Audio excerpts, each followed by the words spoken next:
Summer start ஆயிட்டு சில வாரங்களாக கோடைக்கால காரணமாக நிறைய பேருக்கு தலை சுத்துறல், டயர்ட்னஸ், டீஹைட்ரேட் ஆகுறது, சிக்கன் பாக்ஸ் இந்த மாதிரி தொற்றுக்கள்லாம் நிறைய பேருக்கு ஏற்படுகிறது. இதுல இருந்து நம்ம உடம்ப எப்படி பாதுகாக்கலாம் அப்படிங்கறத நான் சொல்றேன். ஃபுல் வீடியோ பாருங்க.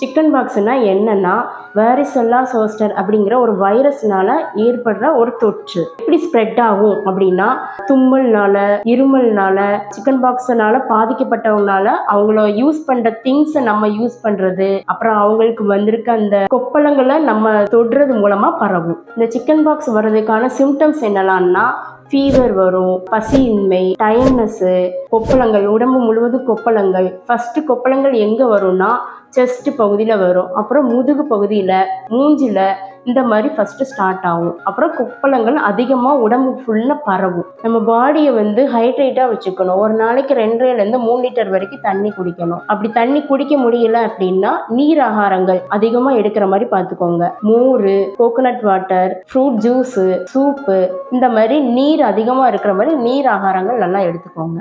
காய்கறிகள்னு பார்த்தீங்கன்னா சொரக்காய், புடலங்காய், பீர்க்கங்காய், தடியங்காய், பூசணிக்காய், முள்ளங்கி, இந்த மாதிரி நீர் அதிகமாக இருக்க காய்கறிகளை எடுத்துக்கோங்க.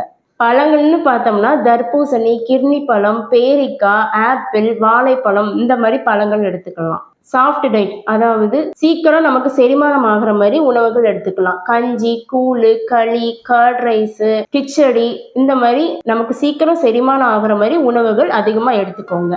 இந்த மாதிரி உணவுகள்லாம் சம்மர் டைமில் அதிகமாக எடுத்தீங்கன்னா நம்ம பாடியை ஹைட்ரேட்டாக வச்சு சிக்கன் பாக்ஸ் வராமல் பாதுகாத்துக்கலாம்.